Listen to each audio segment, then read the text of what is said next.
Hello again.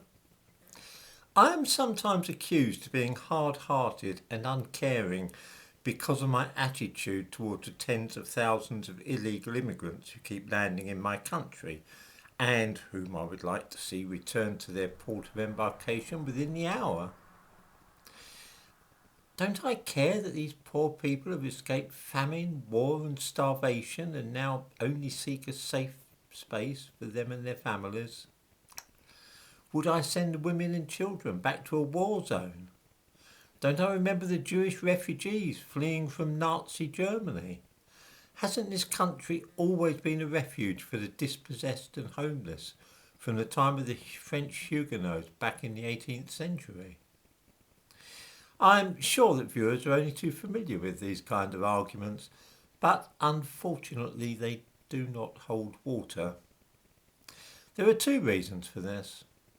In the description to this video, I give a link to a Freedom of Information request made to the Enforcement Department of the British Home Office in November last year.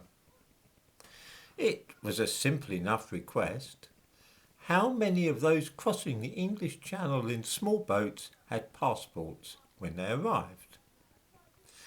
Now, we can be fairly sure that almost every one of those people had passports when they left their own countries, because it would have been all but impossible for them to cross half the world without being in possession of such an article. They have left Syria, Iraq, various African countries, Bangladesh and all sorts of other countries, and made their way across Africa or Asia to Europe. Then they have passed through many European borders on their way to France. It would scarcely be possible to make such a journey without a passport.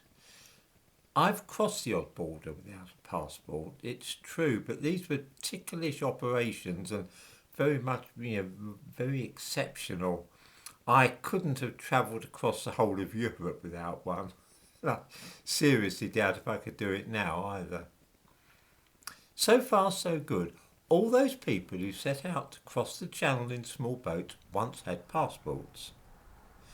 Leave aside for a moment the indisputable fact that they could and should have stopped to claim asylum at the first safe country they reached, and the fact that they went on crossing borders to reach Calais automatically invalidates any subsequent claim for asylum in this country. Once they reached France, they were certainly safe. Yet none of them wished to claim asylum there.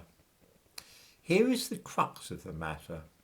Between January 2018 and June 2021, 16,500 people, mainly men aged between 18 and 40, landed in England via the small boat route. According to the Home Office, of that 16,500 people, just 317, fewer than 2%, had passports when they arrived. What are we to make of this? If we accept that it would be all but impossible to travel from, say, Bangladesh or Iraq to France without a passport, and I can assure viewers that this is impossible, then it is fair to assume that 98% of those people landing here between January 2018 and June 2021 destroyed their passports before boarding those boats. Why do you suppose they did this? By the way, you can be prosecuted for not producing a passport when you claim asylum.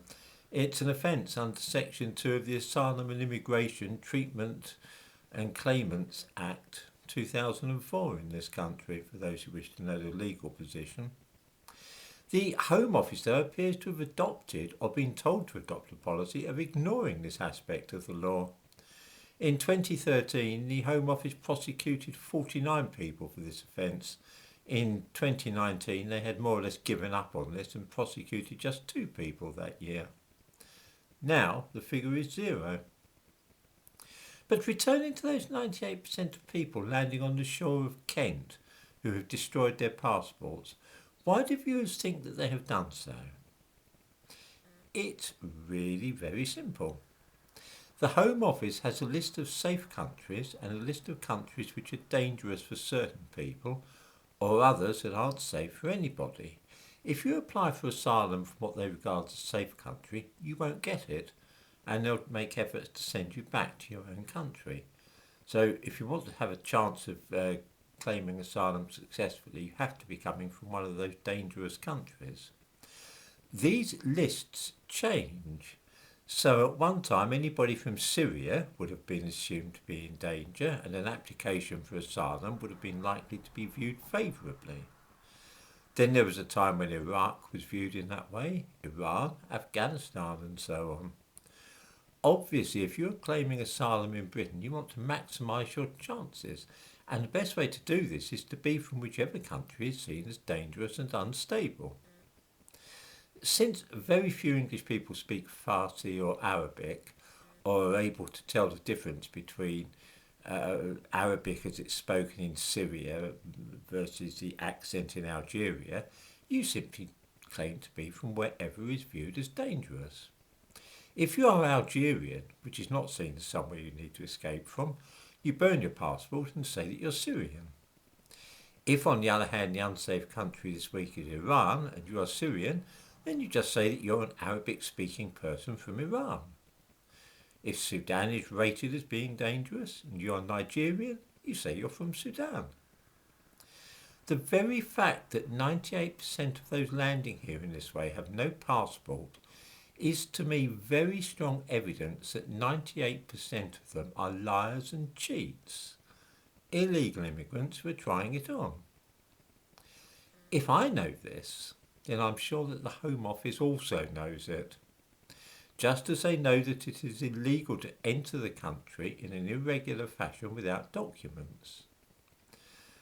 In the description of this video, I also give a link to a news item from last July, in which it was publicly announced that the police, prosecutors, the National Crime Agency, Border Force and the Home Office had all agreed that they would no longer prosecute people for entering this country illegally.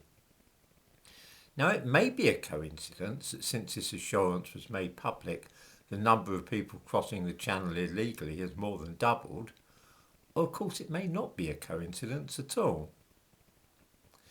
There is not the slightest doubt in my mind that the borders of this country are being breached wholesale by dishonest chancellors who enter the country illegally and then make fraudulent claims under the 1951 Refugees Convention. Nor do I have any doubt whatsoever that the British authorities are as well aware of this as I am. They are complicit in what is going on, and the only real question is why they are tolerating, some would say encouraging, such a